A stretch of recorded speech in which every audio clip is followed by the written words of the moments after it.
തങ്ക അങ്കി ഘോഷയാത്ര പമ്പയിലെത്തിയിരിക്കുകയാണ്. 3 മണിവരെ പമ്പ ഗണപതി ക്ഷേത്രത്തിൽ ഭക്തർക്ക് തങ്ക അങ്കി ദർശിക്കാം.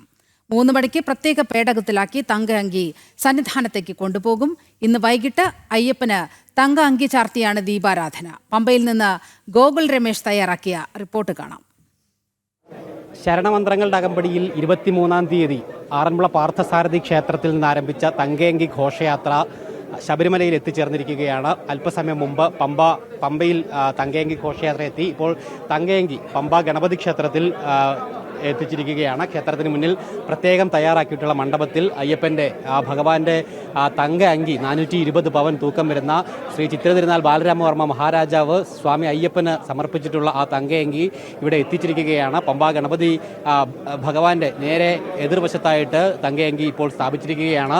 അല്പസമയം ഇവിടെ തങ്കയങ്കി വയ്ക്കും. ഇവിടെ ഭക്തർക്ക് കണ്ടു തൊഴുവാനും കാണിക്ക അർപ്പിക്കുവാനും പറ അർപ്പിക്കുവാനുമുള്ള സൗകര്യങ്ങൾ ഇവിടെ ഏർപ്പെടുത്തിയിട്ടുണ്ട്. അതിനുശേഷം 3 മണിയോടുകൂടി പമ്പ ഗണപതി ക്ഷേത്രത്തിൽ നിന്നും തങ്കയങ്കി പ്രത്യേക പേടകത്തിലാക്കിക്കൊണ്ട് അത് ഇവിടെ നിന്നും ശിരസിലേറ്റിക്കൊണ്ട് സന്നിധാനത്തേക്ക് കൊണ്ടുപോകും. വൈകുന്നേരം 5 മണിയോടുകൂടി ശരംകുത്തിയിൽ തങ്കയങ്കിക്ക് ഔദ്യോഗികമായിട്ടുള്ള സ്വീകരണം ദേവസ്വം ബോർഡ് നൽകും. തുടർന്ന് അങ്ങോട്ട് വാദ്യമേളങ്ങളുടെ അകമ്പടിയോടുകൂടി സന്നിധാനത്തേക്ക് തങ്കയങ്കി എത്തിക്കും. തുടർന്ന് സന്നിധാനത്ത് ശ്രീകോവിലിനുള്ളിലേക്ക് ആചാരപരമായിട്ട് ഇതിനെ തങ്കയങ്കി സ്വീകരിച്ച് ഇന്ന് വൈകിട്ടത്തെ ദീപാരാധന അയ്യപ്പന് ഈ തങ്കയങ്കി ചാർത്തിക്കൊണ്ടായിരിക്കും നടക്കുന്നുണ്ടാവുക ശബരിമലയിൽ. ഒപ്പം നാളെയാണ് ഏറ്റവും പ്രധാനപ്പെട്ട മണ്ഡല പൂജാ ചടങ്ങുകൾ ശബരിമലയിൽ നടക്കുന്നുണ്ടാവുക.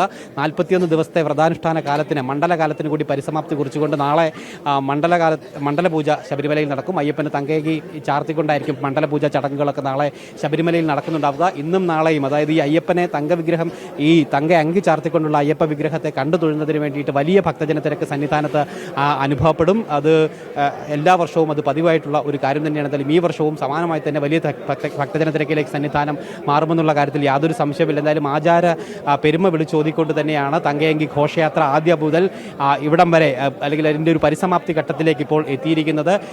വിവിധ കേന്ദ്രങ്ങൾ 4 ദിവസങ്ങൾ നീണ്ടുനിന്ന യാത്ര, അതിൽ വിവിധ കേന്ദ്രങ്ങളിൽ ഈ തങ്കയങ്കി എത്തി. അവിടങ്ങളിലായിട്ട് പതിനായിരക്കണക്കിന് തീർത്ഥാടകർ ഭക്തർ എത്തി പ്രാർത്ഥനകളും കാണിക്കകളും ഒക്കെ അർപ്പിച്ചു. പറകൾ അർപ്പിച്ചതിന് ശേഷമാണ് ആ യാത്ര ഇങ്ങ് പരിപൂർണതയിലേക്ക് എത്തിയിരിക്കുന്നത്. പമ്പ ഗണപതി ക്ഷേത്രത്തിൽ കൃത്യം 1 മണിക്ക് തന്നെ തങ്കയങ്കി ഘോഷയാത്ര എത്തി. തുടർന്ന് രഥത്തിൽ നിന്നും ഭഗവാന്റെ തങ്കയങ്കി പമ്പ ഗണപതി ക്ഷേത്രത്തിലേക്ക് മാറ്റിയിരിക്കുകയാണ്. ഇനി ശിരസിലേറ്റിക്കൊണ്ടാണ് പ്രത്യേക പേടകത്തിലാക്കി തങ്കയങ്കി സന്നിധാനത്തേക്ക് കൊണ്ടുപോകുന്നുണ്ടാവുക. എന്തായാലും പൂർവാധികം ഭംഗിയോടുകൂടി തന്നെ ആചാരപ്പെരുമ വിളിച്ചോതിക്കൊണ്ട് തന്നെ എല്ലാ ചടങ്ങുകളും തങ്കയങ്കി ഘോഷയാത്രയുമായി ബന്ധപ്പെട്ട എല്ലാ ചടങ്ങുകളും നടന്നു.